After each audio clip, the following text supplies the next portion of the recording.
Bem-vindos ao Café com o Senhor. Em um de nossos cafés, falamos sobre o amor que gera, sobre os nossos filhos. Lembram que comentei que teríamos um episódio para aprofundar sobre a romantização da maternidade. Nós vivemos em um tempo de segundos, não se pode nem falar em minutos. As mídias sociais estão o tempo todo nos mostrando um mundo que nem sempre existe. Por exemplo, uma maternidade perfeita. Tem exposto casas lindas, quartos bem decorados, chás de vários tipos, mesversários, enfim, coisas que vão além da nossa realidade. A situação não é igual para todo mundo. E a vida não é um conto de fadas. E, inclusive, nesse episódio, quando eu partilhei sobre a minha infertilidade, das lutas que eu vivi, eu recebi muitas mensagens depois de mulheres contando também as suas lutas. E um dos exemplos que me chamou a atenção foi de uma mãe que disse não ter sentido aquele amor que todas as mães dizem ter. Ela olhava e não achava que seu bebê era o mais lindo. E isso fazia com que ela se sentisse muito mal. Uma outra partilha foi sobre a amamentação. A mãe disse que não conseguia amamentar e por vários motivos ela tentou, mas que se sentia frustrada a ponto de se achar menos mãe. E aqui eu quero abrir um parênteses, porque se a amamentação fosse o elo maior entre mãe e filho, como seriam os filhos de coração, os adotados, né? Como é que seria esse elo? O amor é algo que se constrói dia a dia. E muitas vezes nós queremos nos encaixar em padrões da sociedade, o que a mídia mostra, o que ouvimos os outros falar. E quando vem aquela cobrança da sociedade com as perguntas de sempre, quando vem o bebê? Ou então, você não quis ter mais filhos? É bom lembrar que cada um de nós tem que avaliar ao fazer determinadas perguntas. Vai depender do nosso grau de intimidade, do conhecimento com a pessoa, da abertura que temos para não ser invasivo.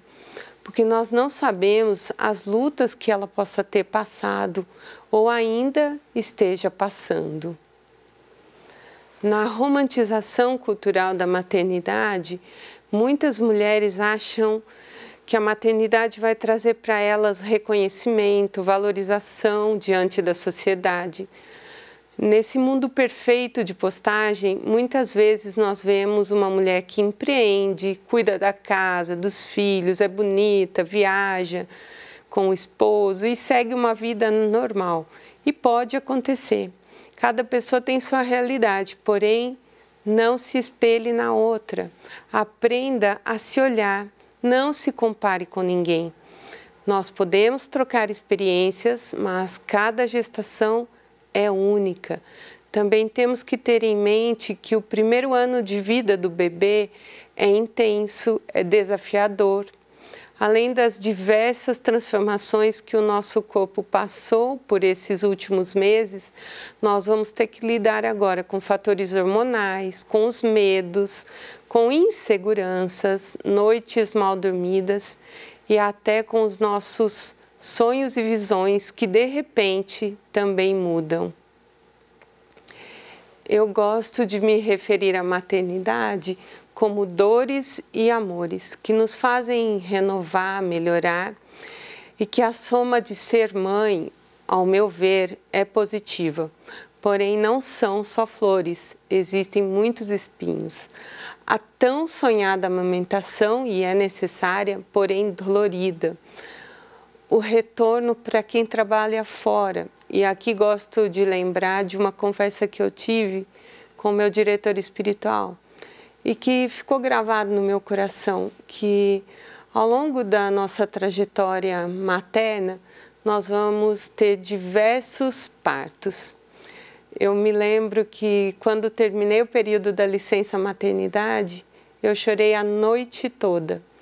E no outro dia eu optei por sair do trabalho para ser mãe em tempo integral. E aqui eu chamo a atenção para outro fato. Temos dois lados. Eu pude acompanhar os momentos incríveis do meu bebê, mas também foram um dos mais difíceis da minha vida. Quando eu decidi voltar para o mercado de trabalho, eu tive muitos nãos. Afinal, eu não estava mais sozinha. Agora eu tinha um bebê e ouvi de um contratante que isso poderia atrapalhar o meu rendimento. E aí eu me vi fazendo um caminho, retornando ao início da minha estrada. Quando adolescente, eu fui empregada doméstica, mas meu sonho era trabalhar em escritório.